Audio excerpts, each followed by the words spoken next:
Ei, gente, boa tarde. Boa tarde. Não faz muito sentido falar de tempo quando a gente está falando da internet, né? Pode ser bom dia, pode ser boa noite, boa madrugada. Bom, estamos de volta. Estamos de volta aqui e agora fazendo o que a gente gosta e sem pressão, né? Não, acho que fazer o que gosta é importante, sem pressão, melhor ainda. É, E aí agora eu tô com uma ideia antiga já e que como não tá, a gente tá continua, apesar de algumas pessoas negarem isso, a gente ainda continua num momento sério de saúde pública, né, do país, no Brasil principalmente, no mundo também. Então as coisas acontecem de forma virtual. E aí eu resolvi colocar, por incrível que pareça, colocar no virtual também, no YouTube, algumas coisas que eu venho estudando. E aí, em especial agora, eu pensei em falar sobre psicose. Psicose na psicanálise, óbvio.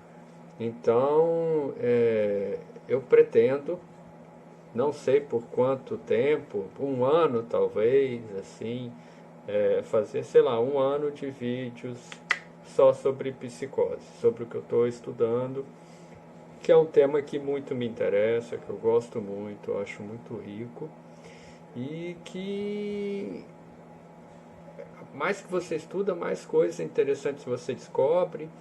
E o debate hoje da psicanálise, assim, muito esbarra não, tem muito a ver hoje também ao se pensar a psicose, né? Se a gente pensa, por exemplo, o autismo, que não é uma psicose, mas tem uma conversa com a psicose, por que, que ele não é psicose? Se a gente pensa hoje numa conceituação colocada pelo Jacques Lamblin, na psicose ordinária, a gente tem também um debate aí com a definição clássica da psicose. Então, é um tema que eu acho que vale a pena estudar.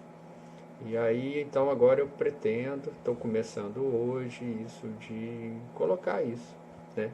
E aí vamos ver que efeitos isso traz, né? Então, para começar a história, eu pensei em um texto do Lacan, que eu acho fabuloso, maravilhoso, um texto que toda vez que eu leio eu aprendo, porque né, Lacan é muito denso, então sempre tem muita coisa no texto, sempre tem muita novidade, e que é de uma questão preliminar a todo o tratamento possível da psicose.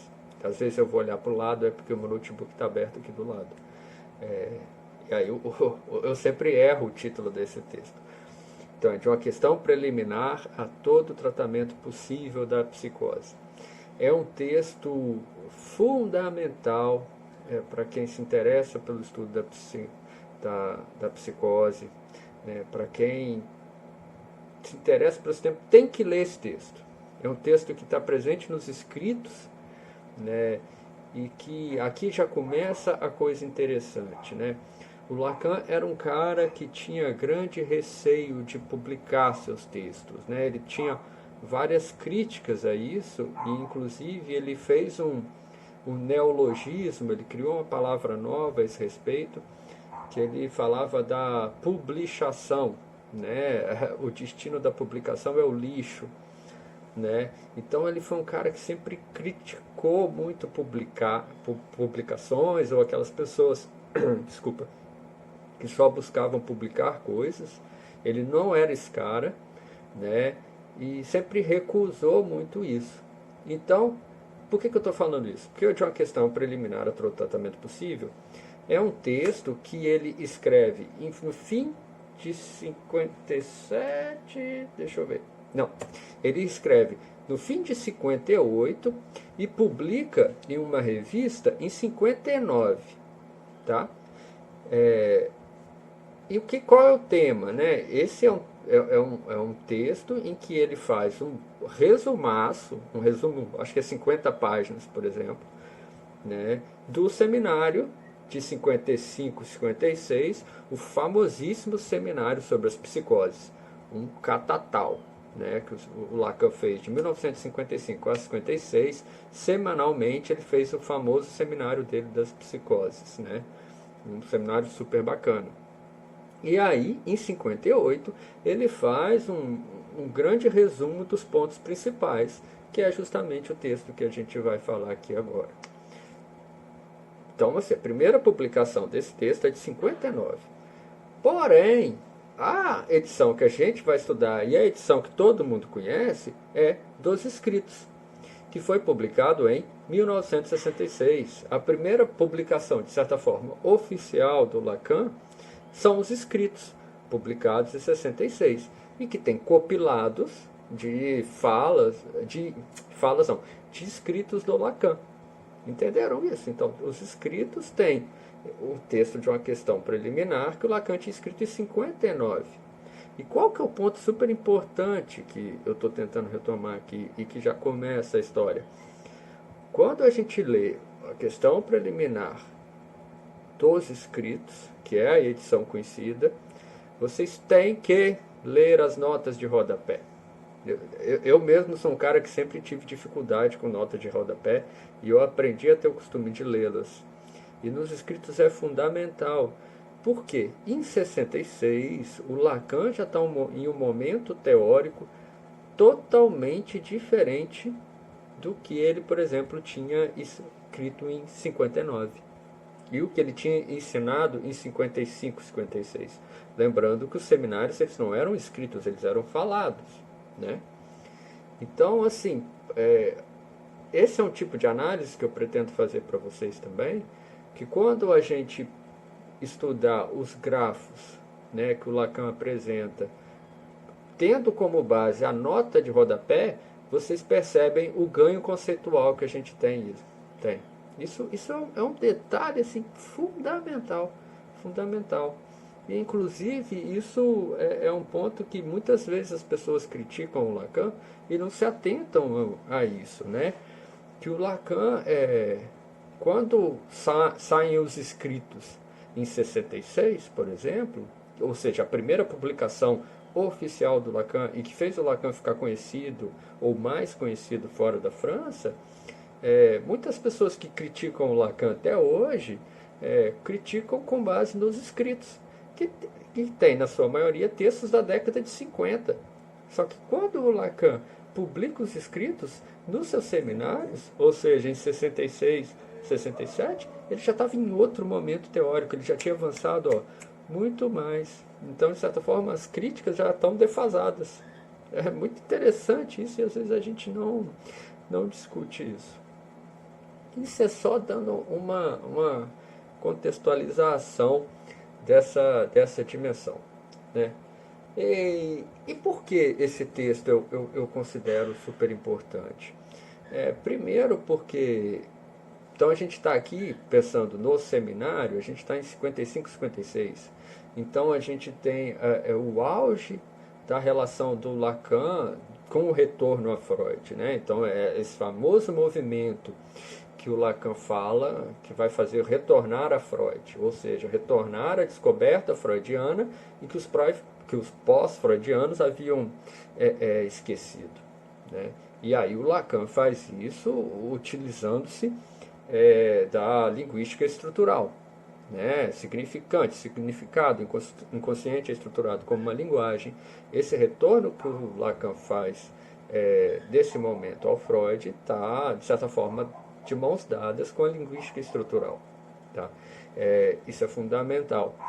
E a gente vê isso nesse texto, né? Então, quando o Lacan vai explicar a psicose, ele vai explicar com base na linguística estrutural. Então, ele está falando de significante, está falando de significado, está falando de sujeito, né? Então, ele vai falar de metáfora paterna, sabe? São conceitos assim fundamentais da clínica estrutural psicanalítica. A questão do diagnóstico está toda ali, né? E óbvio, né? Se a gente está falando de psicose, a gente fala também de neurose, até como diferenciação.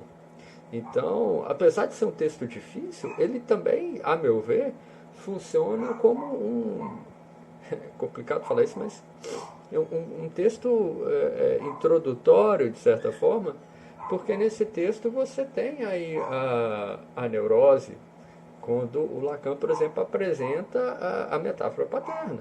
Esse é um texto em que o Lacan conceitua a metáfora paterna, que ele conceitua a metáfora, inclusive assim, fazendo as substituições, né? Aqui era o significante, aí ele aqui coloca o desejo da mãe, o desejo do pai.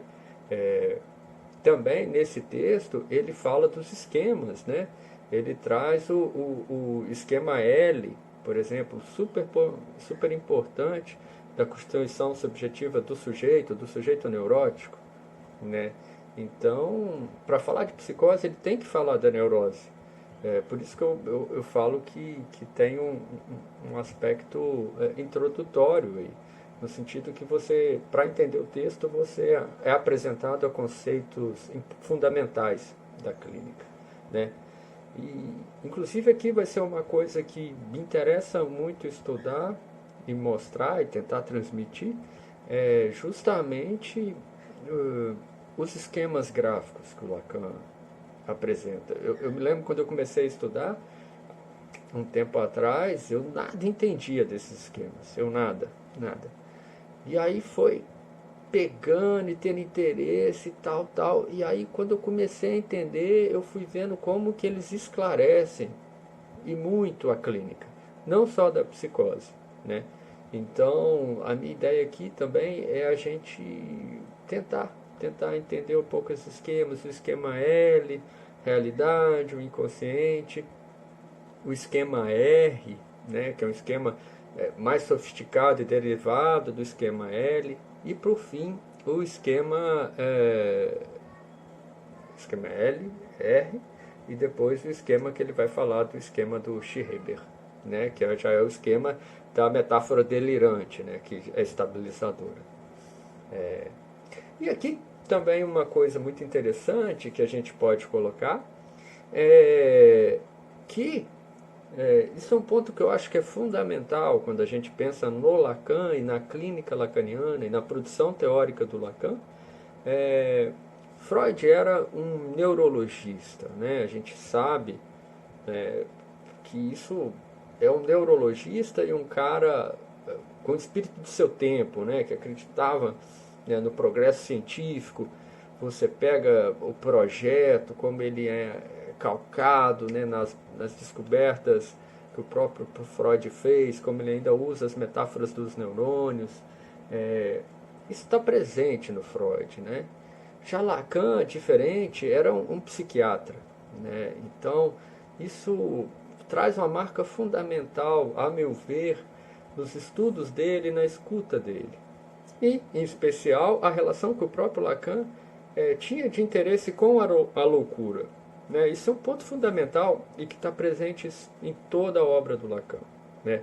Então, a gente costuma dizer, e eu mesmo já disse aqui, né, que a relação do Lacan com a psicanálise e essa forma de tradução e o retorno a Freud se deu pela linguística, né, a linguística estrutural. Mas a gente pode falar que o interesse do Lacan pela linguagem se deu com a psicose, né? Porque a psicose é o que melhor mostra essa arbitrariedade da língua, né? A relação convencional do sujeito com a língua. A psicose mostra isso.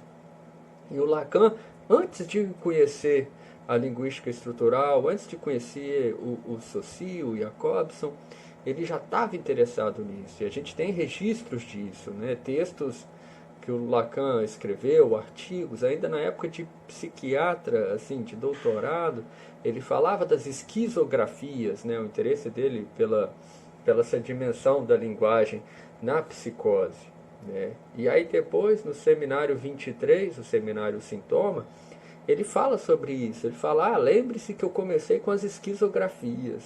Né? É interessante, você vê, ele, no seminário de Joyce, do 23, então ele está em 75, 76, e ele está falando, de esquizografias eu falava em 1930 e poucos. super bacana. E ele, de certa forma, está falando. Em 50 anos eu me interessei pela linguagem e a psicose me mostrou a relação do sujeito com a linguagem. Né? Então, e essa é a principal tese. Né? Eu acho que, assim, né? Qual que é a principal tese que o Lacan, né, quer mostrar? Que a psicose é um distúrbio de linguagem. Ponto. Né? O pessoal fica abalado, né, quando a gente fala isso. Assim.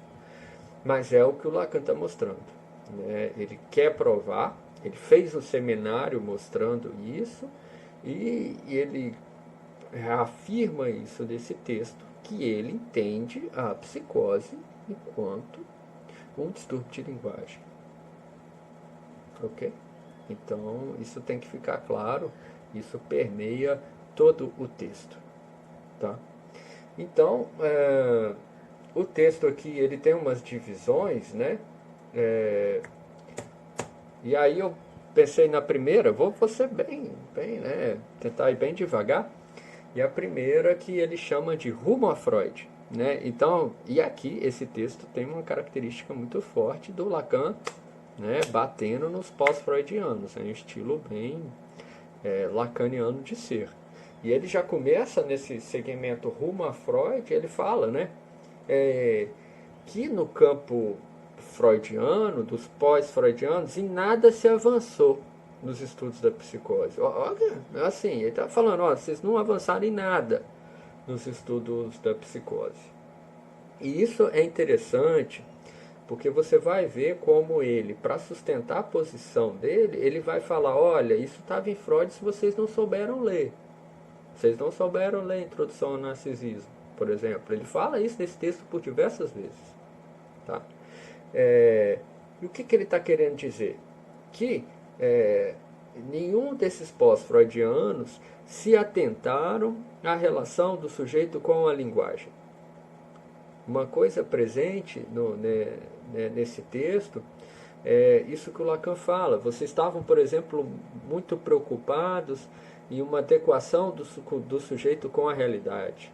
Então, assim, de certa forma, e aí o Lacan ele usa uns termos, né, psiquiátricos e fenomenológicos, né, o percipiens e o perceptum, né? Então, tipo assim, o agente da percepção, né, eu enquanto um agente da percepção, e o perceptum é como eu construo essa realidade percebida. Né? Então o Lacan está falando, os pós-freudianos estão preocupados com essa adequação do sujeito à realidade. Ok?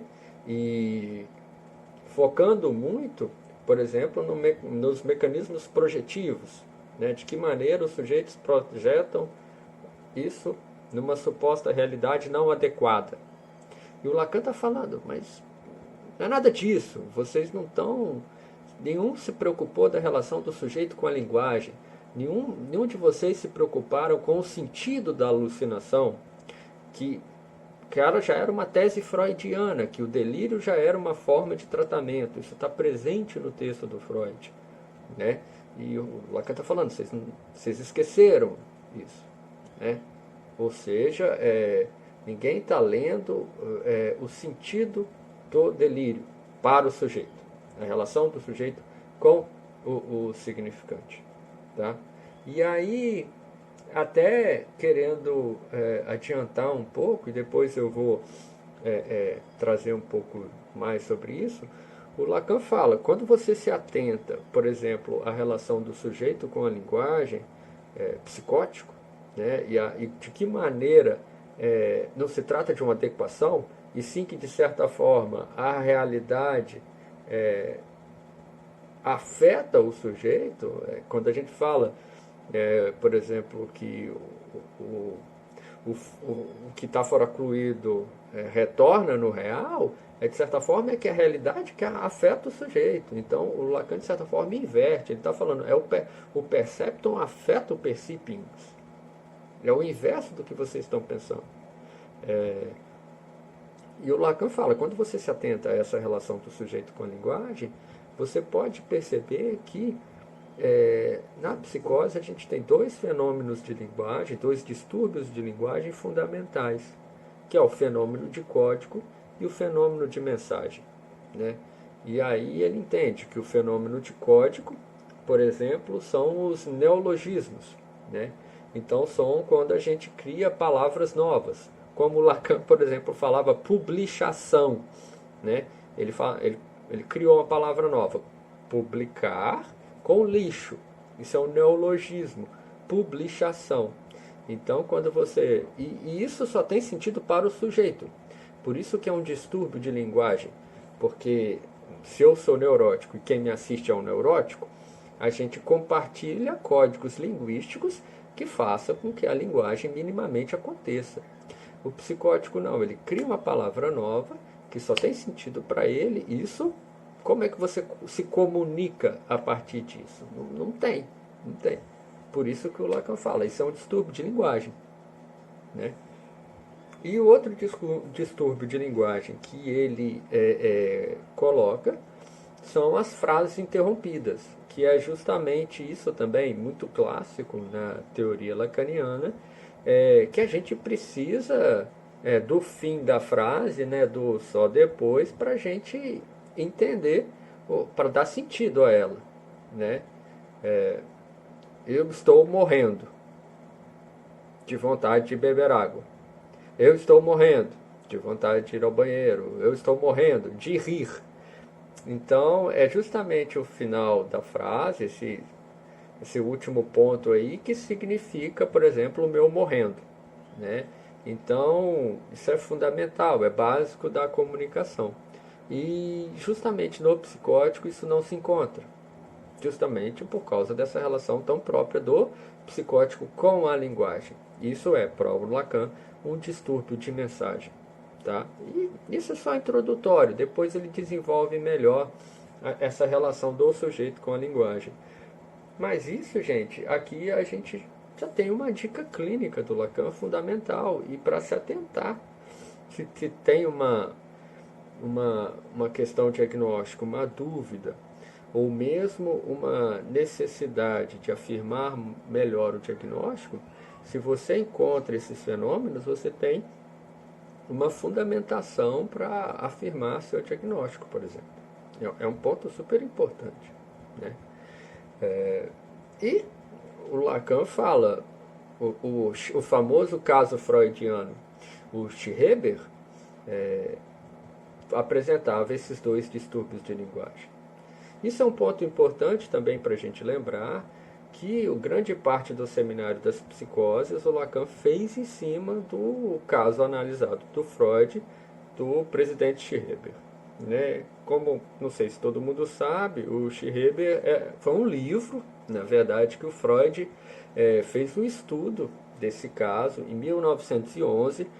O Freud estudou e pensou, foi uma das primeiras teorizações, ou a primeira, que o Freud fez a respeito da psicose, em especial da paranoia, né? Então, mas assim, não foi um paciente que o Freud atendeu.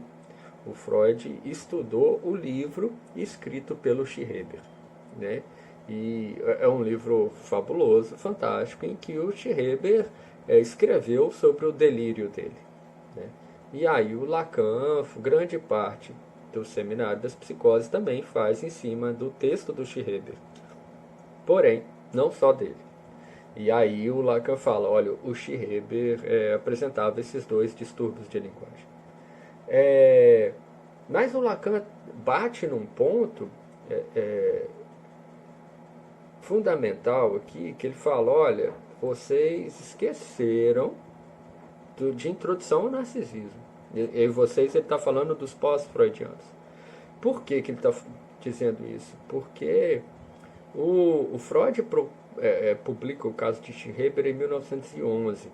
Introdução ao Narcisismo é publicada em 1914. E já é um texto sofisticadíssimo do Freud, e que é do debate Freud e Jung a respeito da libido, né? E Jung era psiquiatra, né? A gente não pode esquecer isso, né? E era um cara muito, muito sagaz também. Então, no debate a respeito da libido né, nessa divergência que os dois tinham, Freud e Jung, que o Freud começa a rever sua concepção da libido, né, essa diferenciação entre libido do eu e libido objetal. O Freud começa a pensar as problemáticas disso, que culmina na segunda tópica. Isso é importante não só para a gente pensar a segunda tópica, mas para pensar que isso permite pensar a psicose, né? As dimensões da libido, os movimentos da libido na psicose. E por que isso interessa para o Lacan? Porque na psicose, e os esquemas gráficos mostram isso muito bem, trata-se de uma regressão tópica ao estágio do espelho. Ponto. Então, por isso que a introdução ao narcisismo e os movimentos da libido são fundamentais. E o Lacan fala, os pós-freudianos não se atentaram a isso. Tá? Então, isso é a parte do rumo a Freud. Né?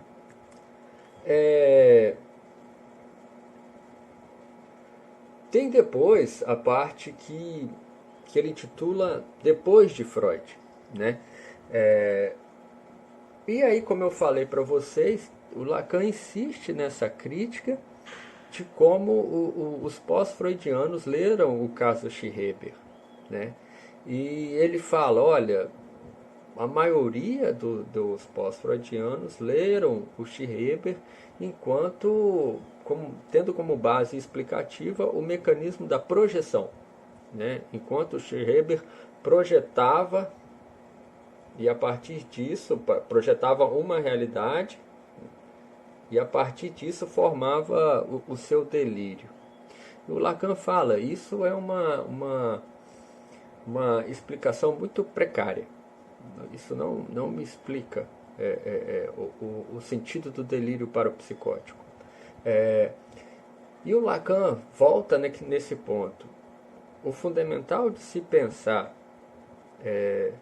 a introdução ao narcisismo e o que a introdução do narcisismo apresenta é justamente como a gente pode pensar a relação de constituição entre o sujeito e o outro.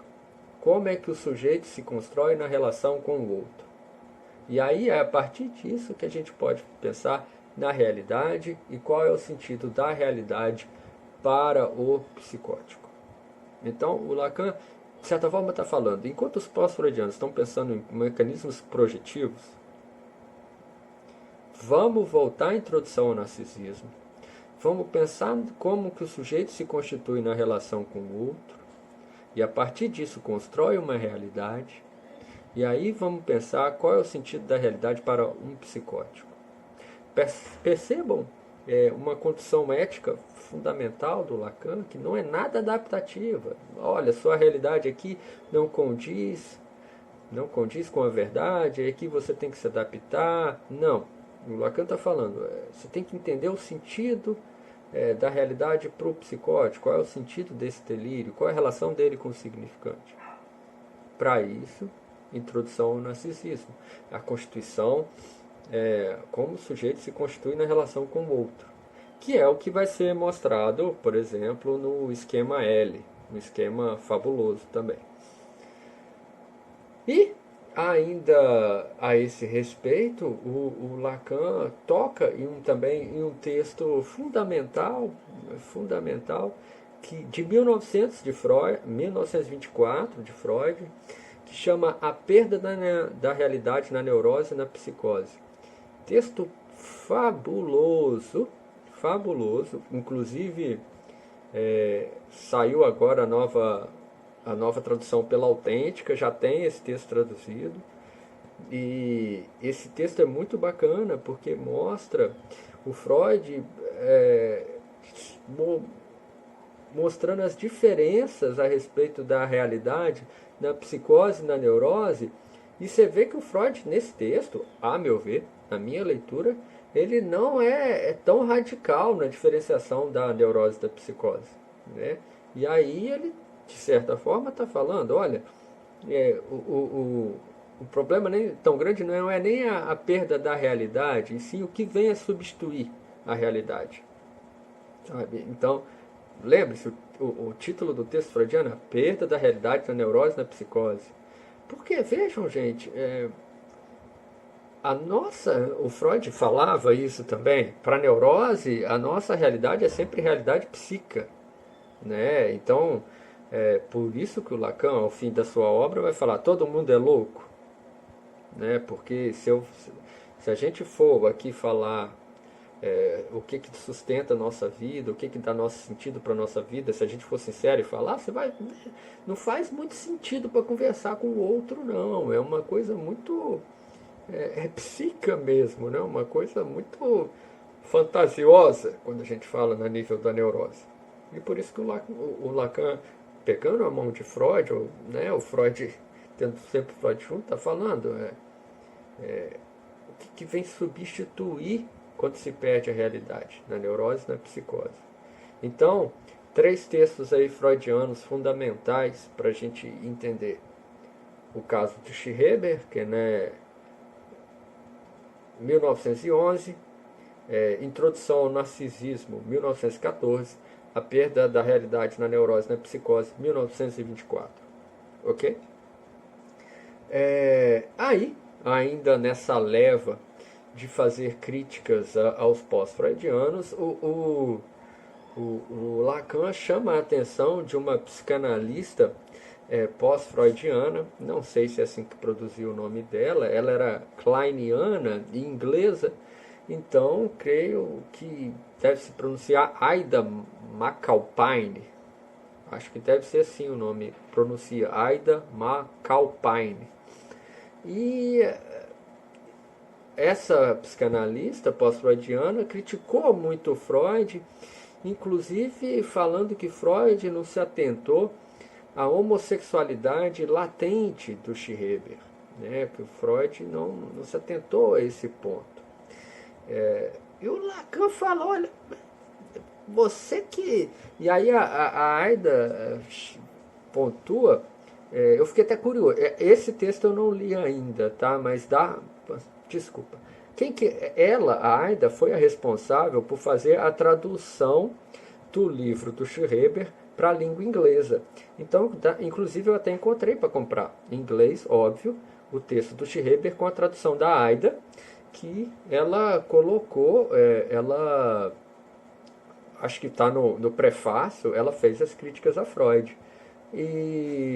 E ela pontua isso, né, que o Freud não se atentou à homossexualidade latente do Schreber. E o Lacan, e que o Schreber, por exemplo, ele tinha uma certa incerteza a respeito do sexo. E o Lacan fala: olha, a Aida ela se confunde toda. Porque o Lacan até fala: incerteza em relação ao sexo não é da psicose, é da histeria, para início de conversa. E é interessante, o Lacan está falando isso, realmente, né, uma questão, a histeria coloca essa incerteza em relação ao sexo, né, se eu sou homem, se eu sou mulher, né, enfim. E o Lacan está falando, a Aida se confunde porque ela não se atenta e ela não tem dois conceitos fundamentais. Primeiro, que ela não tem um conceito de simbólico, né? Ela não lida com o simbólico. Lembrando que o Lacan faz o retorno a Freud com a linguística, que aí, por exemplo, Lévi-Strauss permite ao Lacan pensar a categoria do simbólico. Vamos pensar aqui enquanto cultura, enquanto linguagem, ok? Que dá essa transmissão. Já que a Aida não tem a categoria de simbólico, não tem a categoria de falo, que é aquilo que permite a partilha sexual, ok? Ela se embanana toda, ela se perde toda e acusa o Freud de não perceber a homossexualidade latente de Schreber. O que o Lacan vai mostrar aqui é justamente o oposto. Com a forooclusão, a partir do momento que você tem a forooclusão do nome do pai, você não tem esse reconhecimento, você não tem essa significação fálica que te permite a partilha sexual. Okay? E é isso que permite, inclusive, ao Schreber fazer uma estabilização delirante a partir da emasculação. do delírio. Isso tudo a gente vai explicar aqui, né? Esse eu acho que é um ponto fundamental. Eu não vou ficar assim, sempre repetindo o que a gente está falando aqui dentro de um contexto e que depois a obra do Lacan traz algumas mudanças. Mas é fundamental a gente entender que isso é um ponto que ele está batendo. Olha, a partir do momento que você não tem a significação fálica, você não pode pensar, por exemplo, como a Aida está pensando, de uma homossexualidade latente. Ok? E o Lacan fala, inclusive, que se um sujeito escuta o psicótico a partir desse tipo de escuta que a Aida McAlpine faz, isso traz ou pode trazer efeitos devastadores para o sujeito. Né?